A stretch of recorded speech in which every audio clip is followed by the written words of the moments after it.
अस्सलामुअलैकुम स्टूडेंट्स, आप लोग सब खैरियत से होंगे उम्मीद करता हूँ। अच्छा, पार्ट 2 लेकर हाजिर हो चुका हूँ। जो स्टूडेंट्स एप्टीट्यूड टेस्ट की तैयारी कर रहे हैं उनके लिए ये पार्ट 2 है। पार्ट 1 की वीडियो मैंने कल अपलोड कर दी थी, एनालॉजी टेस्ट की पार्ट 1, और ये अब पार्ट 2 है क्योंकि एक स्टेप अब हम लोग आगे जाएंगे। बुक को मैंने पहले ही बता दिया था कि कौन सी है, अगर किसी स्टूडेंट को नहीं पता तो उनके लिए मैं दिखा देता हूँ कि ये डोगर की बुक है। अब ये नई बुक आ चुकी है, इसका मैंने पहले वाली वीडियो में बता दी कि वो कौन सी नई बुक है। ये मेरे पास पुराना वर्जन है, लेकिन सेम चीज़ें हैं, कोई इतना डिफरेंस नहीं आया। तो मार्केट से आपको नई बुक अवेलेबल हो जाएगी, ठीक है। अब मैं इसको शुरू करता हूँ कि भाई अब ये जो आपके पास जो चीज़ें हैं ये क्या है। एनालॉजी टेस्ट में सेकंड पार्ट क्या है, देखें कल जो एक बहुत आसान सी चीज़ हम लोगों ने पढ़ी थी उसमें ये था कि भाई रिलेशनशिप्स थे, पर्पस था कि भाई कौन सी चीज़ किस काम के लिए यूज़ हो रही है। इसके अंदर तकरीबन बहुत सारी, मेरे हिसाब से 8 से 10 टाइप्स के एनालॉजी टेस्ट हैं। एनालॉजी उसमें सबसे पहले है, देखें, पर्पस रिलेशनशिप्स। पर्पस रिलेशनशिप के अंदर हम लोग पढ़ते हैं कि when two items or words have purpose with another, the analogy is said to purposely related। किसी चीज़ का पर्पस बताना है, मतलब अगर कोई चीज़ मैं आपको बोलता हूँ ग्लव्स, और ग्लव्स के साथ मैंने इधर ही मेंशन कर दिया कि भाई बॉल, कि भाई अब जैसे आप क्रिकेट में देखते हैं लोग ग्लव्स को बॉल की कैचिंग के लिए एज अ पर्पस यूज़ कर रहे होते हैं। तो अब यहाँ पे ग्लव का पर्पस हो गया बॉल के साथ। तो ये हो गया है पर्पस रिलेशनशिप, जब आप किसी एक चीज़ का दूसरे चीज़ के साथ रिलेशनशिप शो करते हैं, लेकिन वो पर्पस है किसी वजह, कोई काम की वजह, ठीक है। तो इसी तरीके से नीचे जैसे ऑप्शंस दिए हुए हैं, हुक और फिश, प्लेस और home, weather and winter, stadium and seats. लेकिन अब इनमें सबसे बेहतरीन रिलेशन हुक और फिश का है, क्योंकि हुक इस्तेमाल किया जाता है फिश को कैच करने का, मतलब हुक का पर्पस यहाँ पर फिश को कैच करना है। लेकिन अब अगर मैं दूसरी बात करूँ तो ये प्लेस का पर्पस होम नहीं हो सकता, ज़ाहिर प्लेस के लिए आप फैक्ट्री भी लगा सकते हैं, पार्क भी बना सकते हैं। वेदर ज़रूरी नहीं है विंटर हो, या स्टेडियम्स की बात आ जाती है, तो ये ज़रूरी नहीं। जैसे इसकी मैं आपको रीज़न बता देता हूँ नीचे। In the above example 3 there exist a relationship of gloves and ball. The purpose of gloves is to help in catching the ball. देखें क्या पर्पस के लिए यूज़ हुआ है, बॉल को कैच करने के लिए। Similar purpose relationship exist in hook and fish. Same वही पर्पस, मतलब आप पहले देखेंगे भाई जो मेरे से शुरू वाली चीज़ पूछी जा रही है उसके अंदर फाइंड आउट करेंगे कि भाई कौन सा एनालॉजी है, पर्पस के लिए है या कॉज के लिए है, उस हिसाब से आप नीचे वाली चीज़ों को चूज़ करेंगे। फिर नीचे चीज़ आती है, तो इसकी दूसरा जो टाइप है वो है कॉज एंड इफेक्ट रिलेशनशिप।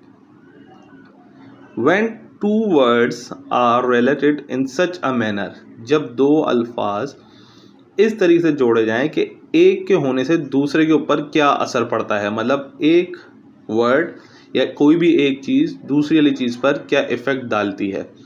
जैसे it is said to be cause and effect. Cause बनता है, कॉज होगी, और असर होने की क्या वजह बनेगी रिलेशनशिप्स में। जैसे रेस फटिक, रेस होगी तो फैटिक होगी। अब ये बताते हैं art, bug, smoking, disease, French, athlete, running and walking. तो स्मोकिंग एक्चुअली ये कॉज बन रहा है आपकी डिजीज़ का, तो ये रिलेशनशिप हो गया स्मोकिंग और डिजीज़ का। सही है, आई होप कि आप लोगों को समझ आ रहा होगा कि जैसे ये चीज़ वजह बन रही है आपके इफ़ेक्ट होने की। तो ये है पार्ट सेकंड टाइप आपकी एनालॉजी की। अब मैं आगे बढ़ता हूँ सी टाइप पे, जहाँ पर आप क्लास एंड कॉन्स्टिट्यूएंट रिलेशनशिप के बारे में बात कर रहे होते हैं। When out of the two words expressing some sort of relationship, किसी किस्म का रिलेशनशिप बताया जाता है, लेकिन एक क्लास को रिप्रेजेंट करता है और एक उसी चीज़ की कॉन्स्टिट्यूएंट को शो कर रहा होता है। जैसे मैं डायरेक्ट नीचे आता हूँ, snake is a reptile. Snake क्या है, रेप्टाइल है। अब इस स्नेक और यहाँ पर अगर मैं थोड़ा सा वास्ट उसके ऊपर देखूँ तो स्नेक क्या है, कॉन्स्टिट्यूएंट है, और रेप्टाइल क्या हो गई, इसकी क्लास हो गई, ठीक है। अब जैसे यहाँ पर पैच और थ्रेड, रिमूवल, स्नो, काव, एनिमल एंड हैंड क्लॉक, इन सब में से देखिए ना कोई क्लास है, एक दूसरे से कोई मिल नहीं रहा, लेकिन एनिमल और काव ये आपकी क्लास हो गई और एनिमल जो हो गया आपका कॉन्स्टिट्यूएंट है, क्योंकि जाहिर सी बात है जानवर एक जानवर है और उस जानवर की क्लास के अंदर काव आता है। अब क्योंकि जाहिर सी बात है जानवर बहुत सारे हो सकते हैं और हर किसी की क्लास अलग होती है। फिर नीचे हम बात करते हैं पार्ट एंड होल रिलेशनशिप की। पार्ट एंड होल रिलेशनशिप में होता क्या है, in this type of relationships two words represent the part of bigger things. दो चीज़ें होती है, एक्चुअली एक ही चीज़ है। मीन्स अगर मैं किसी की बात करूं, पोएम्स की बात करूं, तो पोएम्स के अंदर भी हम लोग डिफरेंट टाइप्स होती हैं पोएम्स की, एक छोटी चीज़ और एक बड़ी पोएम, तो नाम अलग अलग होते हैं, जैसे लिरिक एंड ऑड। सही है, रिप्रेजेंट करते हैं किसी भी पार्ट को, बड़ी चीज़ के छोटे पार्ट को रिप्रेजेंट कर रहे होते हैं इसके अंदर, इसका रिलेशनशिप बताते हैं। जैसे sky, earth, bomb, size, head, legs, radio clock. अब ये दोनों भाई एक चीज़ नहीं है, ये किसी एक चीज़ का पार्ट नहीं है। स्काई अलग चीज़ है, अर्थ अलग चीज़ है, बॉम्ब अलग चीज़ है, साइंस अलग। हाँ, हेड और लेग्स ये पूरी बॉडी के दो पार्ट्स हैं। मतलब अगर बॉडी एक चीज़ हो गई, बॉडी एक बिगर पार्ट है, फिर उसके हिस्सों को, उसके पार्ट्स को हम लोगों ने डिफाइन किया है। ठीक है, उसके बाद आते हैं हम लोग सीक्वेंस रिलेशनशिप के अंदर। इस रिलेशनशिप के अंदर आप सीक्वेंस बता रहे होते हैं, आपको ये देखना होता है कि भाई जो चीज़ मुझसे पूछी गई है क्या वो सीक्वेंस में है। Spring and summer, S Sunday, Monday, Tuesday, Wednesday, Thursday, Friday, Friday, Monday. Sunday के बाद मंडे आता है, दिस इज सीक्वेंस। ठीक है, ट्यूसडे के बाद फ्राइडे आता है, लेकिन एक बहुत गैप हो गया तो सीक्वेंस ख़त्म हो गया बीच में। थर्सडे के बाद वेडनेसडे नहीं आता, वेडनेसडे से पहले थर्सडे आता है।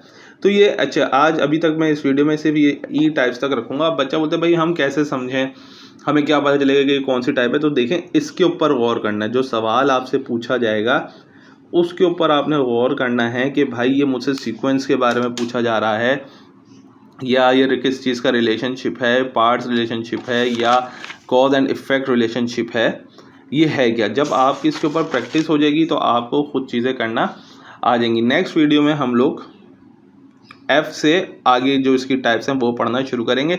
जब तक मैं आप लोगों की प्रैक्टिस के लिए तमाम तर जो MCQ हैं, ये जो क्वेश्चंस हैं, ये मैं अपलोड कर देता हूँ ताकि आप लोग अपनी कुछ तैयारी करना शुरू करें। इंशाल्लाह बहुत जल्द मैं नेक्स्ट वीडियो में आपके साथ मिलूँगा और हम लोग अपनी तैयारी इसी तरीके से करते रहेंगे। वीडियो को लाइक करें, सब्सक्राइब करें, चैनल को शेयर करें अपने उन दोस्तों के साथ जो इस वक्त कोचिंग्स की बड़ी और भारी फीसेस नहीं पे कर सकते। इंशाल्लाह हमारा मकसद जो है वो एडमिशन का है और उसमें हम पूरी कोशिश करेंगे कि कामयाब हों।